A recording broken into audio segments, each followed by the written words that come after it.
हो हो गणेश शर्मा ठीक NC देत हां नाही म्हणजे किती मुजूर करतात. प्रश्न विचार हां महापालिकेच्या लेटरला किंमत नाही. सर शाळा सुरू होऊन 3 दिवस उलटले. 4 दिवस उलटलेलं आहे. अद्यापही गणवेश देण्यात आलेले नाहीत. काय प्रतिक्रिया व्यक्त करता?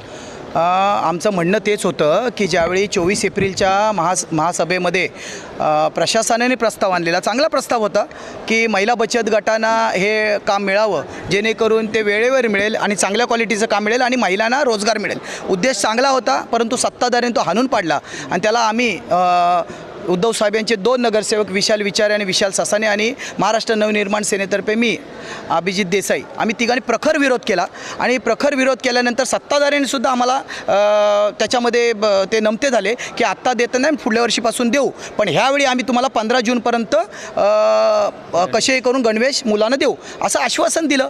आज 15 जूनला शाळा चालू झालेल्या आहेत. आज 4 दिवस होऊन गेलेले आहेत परंतु गणवेशाचा पत्ता नाही आणि काल ज्यावेळी आम्ही महापालिकेत आलो त्यावेळी पहिलाच विषय नामांतराचा होता. त्या संदर्भात आम्ही बोललो की विषय काय आहे की लोकांचे प्रश्न काय आहेत. पाण्याचा प्रश्न गंभीर आहे, विजेचा प्रश्न गंभीर आहे, पालिका शाळांचा प्रश्न गंभीर आहे आणि तुम्हाला मुलांना साधं गणवेश देता येत नाही.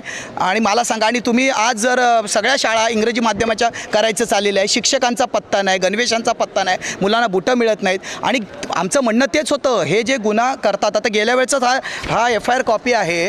गेल्यावेळी मफतलाललाच कॉन्ट्रॅक्ट मिळालं त्याचे सब कॉन्ट्रॅक्टर होता. त्या सब कॉन्ट्रॅक्टरवर हा गुन्हा दाखल झालेला आहे 2018ला आणि त्याच व्यक्तीला परत आता त्याच व्यक्तीलापेक्षा तो काय स्वतः मफतलाल कधी कपडे शिवत नाही, तो सुद्धा कॉन्ट्रॅक्टने देतो. त्या सब कॉन्ट्रॅक्टरवर गुन्हा दाखल झालेला आहे.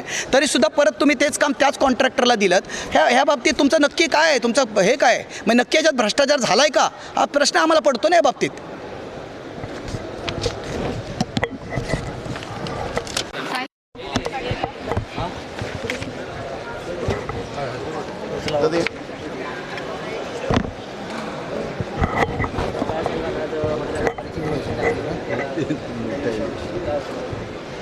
आंदोलन करायची वेळ आली हेच सगळ्यात मोठं दुर्दैव आहे. 21व्या शतकातील आपण सुनियोजित शहर म्हणतो. त्या सुनियोजित शहरामध्ये लोकांना पिण्याला पाणी नाही आहे, वीज नाही आहे, रस्ते नाही आहे आणि आता पावसाळा येऊन ठेपला तरी गटारांची साफसफाई नाल्यांची साफसफाई पूर्ण झालेली नाही आहे. अशा प्रकारचं दुर्दैव ही नवी मुंबईतली जनता भोगत आहे.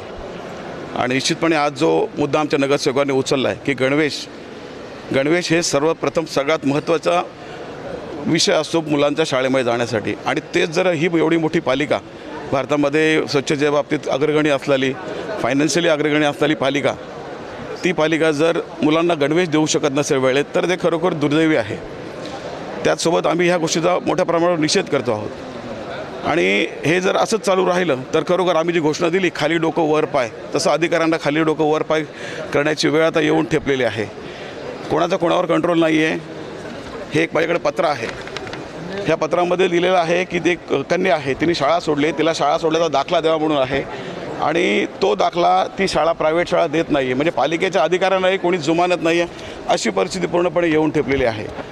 मी निश्चितपणे तुमच्या माध्यमातून पालिकेच्या अधिकाऱ्यांनाही वॉर्निंग देतो आहे आणि प्रशासनालाही सांगतो आहे की आपण आपले कार्यपद्धती सुधारा, नाहीतर मग खरोखर शिवसेना काय आहे, शिवसेना उद्धव बाळासाहेब ठाकरेचं रंग काय, रूप काय परत एकदा दाखवण्याची वेळ येऊन ठेपले आहे असं मी तुमच्या माध्यमातून त्यांना निश्चितपणे वॉर्निंग देत आहे. आणि त्याचसोबत तुम्हाला एक माहिती असेल काही दिवसांपूर्वी आपण MRI मशीनच्या उद्घाटनासंदर्भात आपण आंदोलन केलं होतं. ते आंदोलन यशस्वी होऊन ती मशीन तिथे आता चालू झालेली आहे. पण त्याच्यासाठी खरोखर नवी मुंबईतल्या जर पक्षांना आंदोलन करावं लागतं तर हे नवी मुंबईतल्या जनतेचं दुर्दैव आहे. कारण की तुम्हाला कल्पना आहे आपल्या महानगरपालिका हॉस्पिटलमध्ये कमीत कमी सुविधा आहेत. त्याच्यात ती MRI मशीन लोकांना खूप फायद्याची होती कारण की ती कमी दरात उपलब्ध होणार होती. त्याच्यासाठी विलंब लावला, त्याच्यासाठी आम्हाला आंदोलन करावं लागलं, त्याच्यानंतर सुरू झाली. त्यासाठी मी भले लेट का होईना पण प्रशासनाचे त्या बाबतीत मी आभार मानतो. पण प्रशासनाला परत एकदा विनंती करतो आणि वॉर्निंगही देतो की लवकरात लवकर सर्व गणवेश मुलांपर्यंत पोचवावे अशी विनंती असेल.